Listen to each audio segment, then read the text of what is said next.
This game fucking sucks! Fucking sucks! Fucking sucks! Fuck! Wow, I just shot down a duck by saying fuck. It's like puking on a pile of shit. I wasted all my time on this shit. I want it back. It ruined my life. Man, fuck this game. Fuck it to hell. Fuck it to oblivion. Fuck it to damnation of mankind. Yippee-ki-yay, motherfucker!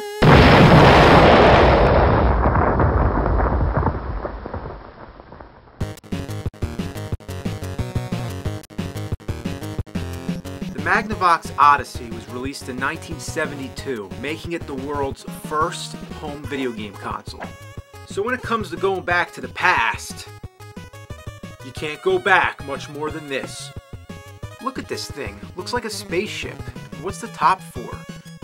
The controllers are even stranger. You get a reset button and two knobs on the sides, one to move vertical and one to move horizontal, and then one more to do God knows what. But tell me, how are you supposed to hold these things?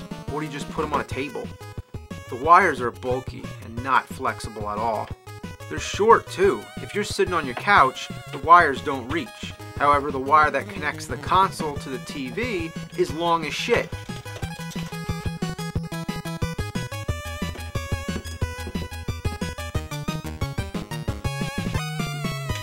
Alright, I guess you're supposed to play with it on your lap or on the floor. Alright, now we're ready to play some Odyssey. Oh, of course, I forgot one thing. We need a game. These are the games. Pretty elaborate, right? The titles are the best part. Like, what are some of the games you grew up with? Maybe Wrecking Crew on the NES, or Afterburner on the Sega Master System, or how about Game Number 1 on the Odyssey? There's no power button. When you put the game in, the console starts up. Pretty efficient, I guess, but half the time it doesn't work. Just gotta keep fucking around till the picture comes in. And after that, what do you get? Just a dot or a dash, whatever the fuck you want to call it. The only thing we need now is someone to play with. Sorry, but these are two-player games, so I really don't have much of a choice. Alright, come on out. This is the nerdy turd. I cloned him for my own shit. Alright, nerdy turd. You ready to play some Odyssey? Bet your ass you are. Alright, where you at? Oh, there you are. Whoa, oh, there you are. Oh. Whoa! Whoa! Whoa! Woo!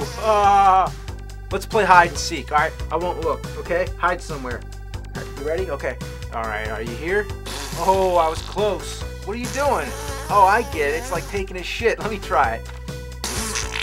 Oh! Let's both do it. Like, go with me. So it's like the shit's getting thinner as it comes out. Oh, it broke off. Let's make a popsicle. Yeah, it's a popsicle. You're raping me. You're raping me. Let's just go all over. Woo, woo. Man, people in 1972 must have been bored out of their minds. You really got to use your imagination because the Odyssey doesn't have sound. And when you think about it, it doesn't have graphics either. Yeah, check out all the stuff that comes with the system. You have chips, cards, dice, a scoreboard, and most important, the overlays. This is the substitute for graphics. They come in two different sizes depending which kind of screen you have. The games themselves are all the same thing, just two dots on the screen, but they're all programmed slightly different. The instruction manual is absolutely imperative because without it, you wouldn't know the right combination, which game and which overlay. Let's try some tennis. You just stick this son of a bitch on the screen here and you're all set. Now isn't that exciting? Yeah, you just gotta make all your own sound effects. You can cheat too. If you turn this little knob here, you can steer the ball. Yeah, that's not fair, is it? We're playing dirty now, motherfucker. When in a tennis game would the ball ever fly around somebody? It's surreal because you can move wherever you want. It's not like you have to stay on your side of the net. So the players have to keep their own rules and their own score. That's right, the game doesn't even keep score. It's a fucking free-for-all. Now let's try the skiing game. All you do is move the light through the slopes. And with these controllers, it's harder than it looks. The only goal is to stay in the lines and see how fast you can get to the end. It's up to the other player to keep time. Now that is what you call a desperate attempt at a video game. Now we have Simon Says. You just do what the card says and see who gets there first. Simon says go to the wrist. Simon says go to the pet's ear. Now this is some A-class entertainment. Look, it's the dog's tongue. Oh look, he's got a nuclear boner. Nuclear boner! She's giving birth to a solar baby. Here it comes. It's time for football. And all I can say about this one is that for the first football game on a home video game console, it's fucking horrible.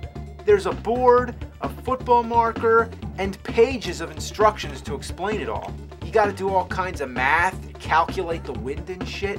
So the hell with that. Hockey. This one's more fun. You just try to drive the puck into the opponent's net. If you keep tapping the reset button, you can change direction. Anything goes in this game. Gotta keep it away from the net. Keep it away from the... Ugh, you bastard. This one's called anal logic. Yeah, that sounds fun. It's like the logic of your ass. It's supposed to take place in outer space. You each start on your own planet. I guess maybe your anus and my anus. The idea is to get to the other player's planet by following a pattern of numbers. You figure out the patterns by adding the numbers of the last player's move into some fucking math equation. It might sound like a complete waste of time, but that's because it is. Cat and mouse. In this game, one player's the cat and the other player's the mouse. The cat tries to catch the mouse and the mouse tries to get to the hole. The blue squares are supposed to be furniture, so you have to go around. But there's nothing preventing you from passing through, so naturally both players are going to end up cheating. Besides, why can't the furniture look like furniture and the hole look like a hole? Instead, they're visual representations of what they may have looked like if this game had graphics. But it's an overlay. Draw some fucking furniture. Next is Haunted House, the first horror game. You're a detective going around picking up clues. The second player draws the cards telling you what clue to get. Also, the second player's hiding as the ghost. Oh, there you are. No matter how many times I've read the instructions, I just don't get it. Submarine. Player 2 has to follow a squiggly line and dodge torpedoes fired by player 1. But the torpedo never seems to go in the direction that it should. And whether or not player 1 is supposed to move, I can't even say. It's just, you know, yeah. States. Okay, this one's just a name that state game. You draw a card, you move the cursor on the state. But what about the little states? How are you supposed to point at them? I guess you could just point with your finger. This doesn't need to be a video game in any way. I also love how the instructions tells you that Alaska and Hawaii aren't really down there. Hey nerdy turd, did you know that Hawaii isn't really south of Texas? Last game, roulette. For this one, you get out the roulette board, you get out the chips, and you play roulette. The wheel is the overlay. Whoever spins the wheel just closes their eyes, moves the cursor all over the place, and then you just look where it landed. If it goes off the wheel, which it does often, you line it up to the nearest number. But most of the time it goes off the screen, so you're never sure where it landed. If you want to play roulette without blowing money on the casinos, then get yourself a roulette mat and a wheel. A wheel and a ball is all you need, not a sheet of plastic with a glowing square on your TV screen. In conclusion, it just... yeah, you said it. Primitive isn't even the word. It barely qualifies as a video game. Master Shake would say, it's like if I want to play Tetris, I draw it on a flip book and animate it. You might as well be playing with rocks.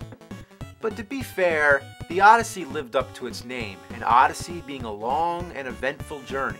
It truly was. For the first video game console, we went skiing, played tennis, went around the world, went to the casinos, went to outer space, submarines, cats and mice, and a haunted house.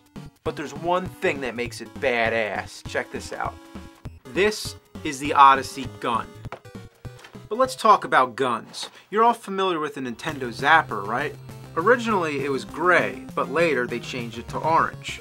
It's pretty clear that video game and toy manufacturers have become more sensitive. They don't want to give kids something that looks like a gun. Remember Megatron? He transformed into a gun. but later they gave that orange tip at the end, and then he didn't even change into a gun at all. So now, let's see what the Odyssey gun looks like.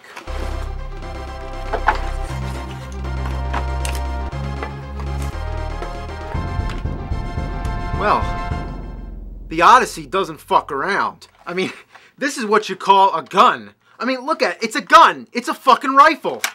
I mean, they could never get away with this nowadays. You could never, ever...